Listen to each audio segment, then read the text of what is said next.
Now let's come to CSK versus RR, तिहार Clasico. मतलब बात वही थी कि टीम कौन सी लास्ट आएगी ये डिसाइड हो जाएगा, and I think Chennai deservedly last आई है, easily the worst team. Rajasthan Royals जो कि हर चेस को बॉटल करते हुए आई है, संजू सैमसन खुद हंस के कह रहे थे टॉस पे, बेसिकली टॉस पे सैमसन जो है टॉस जीत के कहते हैं कि हम चेस करेंगे, एंड कहते हैं कि given our condition right now there was a temptation कि मैं पहले बैटिंग करूं, बट मैंने कहा हम बैक करेंगे, थोड़ा ब्रेव कोई ना कोई दिन तो आएगा ही जहाँ पे करेंगे। हाँ, तो दिल्ली में मैच था ये वाला। अच्छा, यहाँ पे अगर मैं चेंजेस की बात करूँ, चेन्नई की तो सेम टीम थी, no issues with that.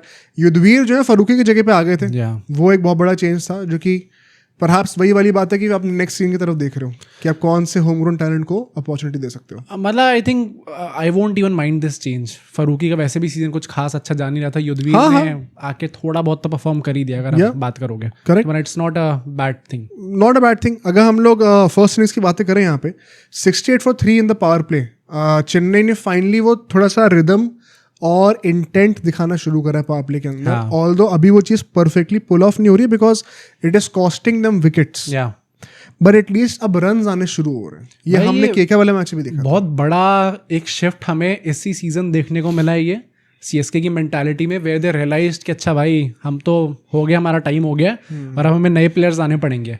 But point ये है कि ये जो पूरा चेंज आया है, शिफ्ट इन मेंटालिटी आई है, शिफ्ट इन अप्रोच आया है, वो धोनी के अंडर आया।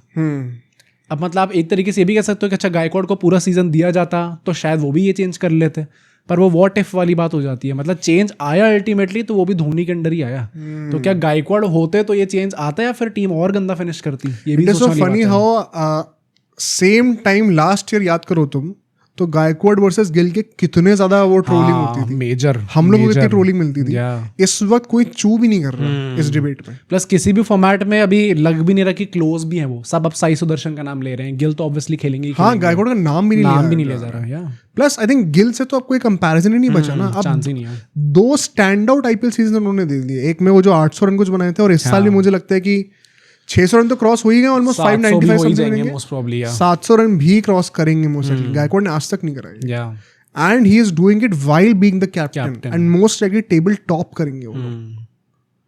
It's unreal. मतलब चेन्नई ऑन पेपर जब आ रही थी 10th फिनिश तो नहीं कर रही थी, ये तो किसी ने नहीं कहा था, चाहे कितना भी कोई कह ले कि प्लेऑफ्स नहीं क्वालिफाई करेगी, 10th तो किसी ने प्रेडिक्ट नहीं किया था। And it just goes on to show कि वो एक साल में कितनी चीज़ें बदल जाती हैं। ये एक इंटरेस्टिंग पॉइंट है कि धोनी के अंदर वो चीज़ चेंज हुई। आई थिंक चेन्नई को पता, मैं अप्रिशिएट इस चीज़ के लिए करता हूँ कि the moment they realise they are not qualifying, they stopped worrying about if they will finish last round. ये तुरंत नेक्स्ट ईयर के लिए प्रिपेयर करना शुरू कर देते हैं, एंड यही बड़ी टीम्स करती हैं भाई। पता है at the end of the day या तो तुम प्लेऑफ्स में क्वालिफाई कर रहे हो या तो नहीं कर रहे हो। अब चाहे तुम 5th फिनिश करो या 10th फिनिश करो, it does not really matter. Chennai ने ये चीज रियलाइज करी है, अपनी ना वो ईगो साइड हर करके रखना कि भाई 10th आ रहे तो आएंगे, लेकिन हमें नेक्स्ट ईयर के लिए प्रिपेयर करना है। और ये चीज मैं धोनी के जब भी वो टॉस पे आते हैं, कई सारे मैचेस से उनकी स्पीच में हर बारी उनका हो रहा है कि अभी नेक्स्ट में आते कौन कौन हो जाएंगे। तो ये चीज तो यार धोनी की भी अप्रिशिएट करनी चाहिए, चेन्नई सुपर किंग्स की भी, कि भले लास्ट आए हैं बट वो क्लियरली दिख रहा है एक चैंपियन टीम की मेंटालिटी की तुरंत रीग्रुप करके नेक्स्ट ईयर हम बैंक करेंगे। वो मुझे बड़ी अच्छी चीज लगी, इवन इफ इट मेंट की शॉर्ट टर्म में अभी हम कुछ मैचेस हारने वाले हैं। हाँ, और प्लस मतलब कुछ हार्ड कॉल्स भी शायद आपको लेने पड़े। बीच में हमने देखा कॉनवे जैसे खिलाड़ी बैठ गए, रचिन रविंद्र बैठ गए, आपने अश्विन बैठा दिए जिनके अगेन ऊपर आपने इतना बड़ा नैरेटिव बनाया था, और अब हर चीज कर रहे हैं अश्विन, नंबर 4 पे बैटिंग करने आ रहे हैं भाई। हाँ, पर मतलब मैं वही बोलूंगा कि if this is Dhoni's last season, although more or less confirmed है कि नहीं होगा लास्ट सीजन उनका, फिर से आ रहे हैं। मतलब ये भी करते करते उनने ही has given a lot to CSK, तो that is something in this aspect for sure. But हाँ, अगर 68 for 3 की हम बातें करें, वंस अगेन आयुष महात्रे ने जिस तरीके से बैटिंग करके दिखाई है, he has been perhaps the find of the season for Chennai Super Kings. Urvil Patel, Sheikh Rashid, Anshul Kamboj, कितने लोगों की बातें कर लो, नूर तो चलो पहले से एक एस्टैब्लिश IPL प्लेयर थे। I think Ayush Mhatre could be that guy जिसको आप अभी से कह सकते हो कि हाँ, एक अनकैप्ड इंडियन है जो कि अगले साल ओपनिंग स्टार्ट करेगा। हाँ, right. Even if Ruturaj Gaikwad वापस आ रहे टीम में, तो वो भी बहुत बड़ा सवाल है। सो थैंक्स टू हिम, क्योंकि उर्विल पटेल, रविचंद्रन अश्विन, ये सब लोग जो है हिट आउट गेट आउट वाले सीन में होता है ना। I think I appreciate that also कि किसी ने भी ये नहीं सोचा इवन डेवॉन कॉनवे कि मैं जबरदस्ती ओवरस्टे करूंगा क्रीज के ऊपर। मैं सबसे ज्यादा सरप्राइज तो अश्विन से था, वो एक टाइम पे 200 की स्ट्राइक रेट से 6 बॉल पे 12 रन मारे थे। हाँ, मैं सरप्राइज उनसे था, मुझे लगा था कि ये डैमेज कंट्रोल के लिए नहीं भेजा गया कि भाई ऊपर जाके 2-3 ओवर निकाल दो करके खेल लो और फिर देखा जाएगा। तो वो राजस्थान में करते थे, इसीलिए उनकी बैटिंग की तारीफ हो रही थी। इस साल पता नहीं क्या चल रहा था, मेरे को समझ नहीं आया। डेवॉन कॉनवे बेसिकली जिस तरीके से आउट होते हैं अगर आप देखोगे तो बॉल जो है वो स्टिकर के पास हिट करती है, वो एक्स्ट्रा बाउंस जो जनरेट करा युद्धवीर ने वहां पर, उसके चलते वो उनको on the rise drive middle हो नहीं पाती है, हाथों में कैच दे बैठते हैं। अच्छा, उसी ओवर में फिर वो उर्विल पटेल को भी आउट कर देते हैं, उनके बॉटम पे लगती है बॉल, वो स्लॉक करने जा रहे थे, वो भी कैच दे बैठते हैं। Ashwin also did his job, मुझे लगता है वहां पे कहीं ना कहीं आयुष मात्री के साथ एक काफी अच्छी पार्टनरशिप स्टिच करी until Ayush also ultimately got out once again bottom of the bat से लगता है स्लॉक करते हुए। वही है ना कि ऐसे बहुत थिन मार्जिन होता है, अगर आपने मिडिल नहीं करा तो फिर आप हाथों में देने वाले, इवन दो ग्राउंड का साइज थोड़ा रिलेटिवली छोटा है, बट वही है कि बहुत थिन मार्जिन होते हैं इस लेवल के ऊपर।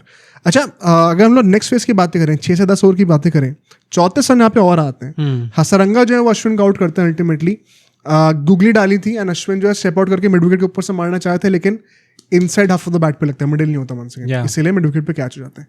अगर आप हमारे पॉडकास्ट यूजुअली देखते हुए आ रहे हो थ्रू आउट द सीजन, तो आपको ये सारे स्टेटमेंट्स ना वो समझ में आने लग जाएंगे। अच्छा, ये मैंने कितनी बार सुना है इस पूरे साल में। तो you start understanding the sport better कि अच्छा इनसाइड पार्ट पे क्यों लगा, क्योंकि गुगली थी तो लाइन थोड़ी मिसजज हो गई, तो अंदर वाले हाथ पार्ट में लग गया बैट के। बॉटम ऑफ द बैट पे क्यों लगा, टॉप ऑफ द बैट पे क्यों लगा, ऑन द राइज बॉल आप मारने जा रहे थे, बॉल एक्स्ट्रा बाउंस कर गई। इतने सारे पैटर्न ऑफ डिसमिसल्स आपको दिखेंगे इस आईपीएल में जिसमें हर एक बैटर फंसता है। क्योंकि वही कुछ टेम्पलेट होते हैं जिसमें आप आउट हो सकते हो, बिकॉज मोस्टली सारे batters are taking the charge and trying to hit every ball. तो इट्स एन इंटरेस्टिंग ऑब्जर्वेशन अगर आप ऐसे देखोगे तो। रियान पराग और मफाका आते हैं यहाँ पे बॉलिंग करने के लिए, और वो काफी एक्सपेंसिव जाते हैं बिकॉज डिवॉल्व ब्रेविस ने जो इनिंग्स खेली है, उनको ऊपर बैटिंग क्यों नहीं कराने मेरे को समझ में नहीं आ रहा भाई। आई थिंक पॉइंट वही है कि इनको लग रहा है कि अगर हम लोग अश्विन और जडेजा को नीचे भेज देंगे तो वो नीचे आके वैसे भी प्रेशर में आ जाएंगे, वो और धीरे हो जाएंगे। Probably that is there approach, क्योंकि शिवम दुबे भी अल्टीमेटली जाके वो नंबर 7 पे बैटिंग करने आते हैं, जडेजा भी जल्दी आउट हो ही जाते हैं। हाँ, तो मतलब मुझे लगता है कि इनका शायद पॉइंट ऑफ व्यू वही है कि यार ये लोग ऊपर जाके जितने भी रन बना देंगे that is going to be a bonus for us. वैसे भी हमारी बैटिंग डेप्थ बहुत ज्यादा कुछ खास है नहीं, धोनी ने खुद आके टेस्ट इनिंग्स खेली है, तो ऊपर आके जितने भी ये 2 खिलाड़ी प्रॉब्ली हो सकते हैं, डेवॉल्ड ब्रेविस और आयुष मात्रे, जो कि ऊपर आके कुछ कर सकते हैं। बट डेवॉल्ड ब्रेविस जेन्युइनली, मतलब हमने आयुष मात्रे याद करें, Dewald Brevis will also be starting every game in the next season. होना भी चाहिए, मतलब दिस वाज लॉन्ग कमिंग। मैं काफी सालों से वेट कर रहा था कब ये परफॉर्म करना शुरू करेंगे आईपीएल में। Did not gate many chances before with Mumbai Indians, but यहाँ पे अब हो सकता है उनको एक स्टार बनता हो। देखो आप 10 से 15 ओवर के बीच जो फेस था ना, इसमें बड़ा इंटरेस्टिंग ऑब्जर्वेशन वन सेकंड क्या था, दुबे और ब्रेविस बैटिंग कर रहे थे। अच्छा, युद्धवीर सिंह बॉलिंग करने के लिए आते हैं एंड वो बेसिकली क्या करते हैं, डेवॉल्व ब्रेविस के लिए 5 फील्डर सामने लगा रखे थे और दुबे के लिए 4 फील्डर पीछे लगा रखे थे, सिर्फ एक फील्डर सामने लॉन्ग ऑन था। तो basically what they were trying was कि डेवॉल्व ब्रेविस क्योंकि एक फॉरेन प्लेयर है, बचपन से बाउंसर्स को अच्छा खेलते हुए आ रहे हैं, तो इनको मैं बाउंसर पे तो आउट नहीं कर सकता, डाउन द ग्राउंड बड़ा अच्छा मारेंगे। तो इनको मैं होप करूंगा कि ओवर पिच कर दूंगा डिलीवरी या यॉर्कर ट्राई करूंगा एंड वो बॉल के अंडरनीथ नहीं आ पाएंगे एंड कैच दे बैठेंगे सामने। वो चीज़ हो नहीं पाई। दुबे को क्या ट्राई कर रहे हैं, बिकॉज उनका बैकफुट गेम इतना स्ट्रांग नहीं है, तो उनको मैं बाउंसर का सेटअप ट्राई करूंगा। प्लस वो डाउन द ग्राउंड अच्छा मारते हैं, तो मैं सामने मारने नहीं दूंगा। तो दुबे लेकिन पुल अच्छा मारने लग गए थे, तो युद्धवीर की पिटाई हो गई इस चक्कर में। मधवाल ने ये चीज रिकॉग्नाइज करी एंड उन्होंने कहा कि मैं regardless of the batter setup सामने का ही रखने वाला हूँ। दुबे को भी अगर लगता है कि वो डाउन द ग्राउंड मार सकते हैं, मार दें, लेकिन मैं I am going to try the yorkers 6 deliveries out of 6। तो यहाँ पे ब्रेविस उस तरीके से अल्टीमेटली आउट हो जाते हैं। ओवर पिच डिलीवरी होती है, इनसाइड एज लगता है, बैट कैन बोल्ड हो जाते हैं।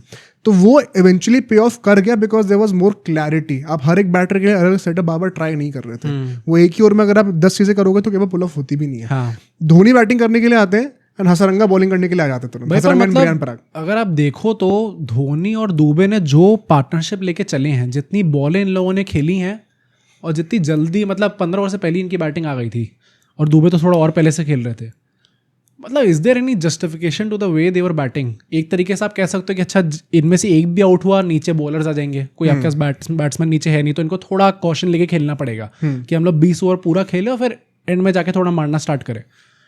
बट मतलब अगर आप कायदे से देखो, आप क्या 15th ओवर के एंड में हम लोग 146 तक पहुंच गए थे लास्ट के 5 ओवर्स में 41 रन आए। हाँ करेक्ट। तो मतलब clearly they were not able to batting बची नहीं थी ना, लास्ट पर मतलब भाई अगर धोनी ने जो टेस्टिंग 17 बॉल में 16 रन, दुबे ने 32 बॉल में 39 रन। रियान पराग ने डेब्यू कराए 4-5 सालों बाद, धोनी के रिटायरमेंट के 4-5 सालों बाद, बट इवन ही नोस कि Dhoni at this stage of his career spinner से फंसते हैं। तो वो हसरंगा को लेके और खुद भी बॉलिंग कर रहे थे उस टाइम पे, ऑल्दो उन्होंने छक्का मारा था रियान पराग को एक सामने, बट ही नोस कि स्पिनर्स पे उनको ईजी नहीं मिलेगा। पेस अगर ऑफर हो रही है बॉल पे तो उनको ज्यादा आसान है मारना। तो वो उनके पेन पॉइंट पे राजस्थान खेल रही थी ना, paid of really well.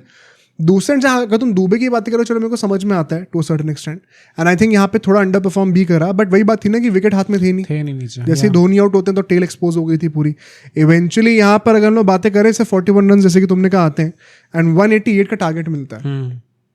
No 188 was not going to be enough. अभी हमने यहाँ पे जीटी वाला मैच होते हुए देखा था, 200 बिना विकेट लॉस करे भाई, प्लस जो ट्रैजेक्टरी चल रही थी उससे आप कितना नीचे आ गए। मुझे 200 तो मुझे लग रहा था ये लोग बना देंगे भाई जिस तरीके से खेल रहे थे, बट अगर तुम नोटिस करोगे तो कंसिस्टेंटली इन्होंने विकेट्स भी लूज करे। वो वाली बात भी थी। सेकंड इनिंग्स की बातें करते हैं, मैं ज्यादा कुछ है नहीं, 56 for 1 in the power play. Jaiswal ने तो सिंगल हैंडेडली पूरा मोर्चा ले रखा था कि मैं खलील अहमद वगैरह को तो टॉर्चर ही करूंगा पूरा, एंड पहले 4 ओवर में सिर्फ 3 बॉलें फेस करी थी वैभव सूर्यवंशी। अरे उसने पूरे पावर प्ले में 7 बॉलें फेस करी हैं। उसको स्ट्राइक मिली नहीं रही थी। जायसवाल ने सिंगल हैंडेडली एक तरफ से पूरा वो डोमिनेशन दिखा रखा था। अब सोचो अगर एक क्लिप इतनी बढ़िया थी तो पूरा का पूरा पॉडकास्ट कितना बढ़िया होगा। तो अगर आपको इसी क्लिप का पूरा पॉडकास्ट देखना है तो यहाँ पे क्लिक करिए, और अगर आपको ऐसे ही और क्लिप्स बिंज वॉच करनी है तो यहाँ पे क्लिक करिए।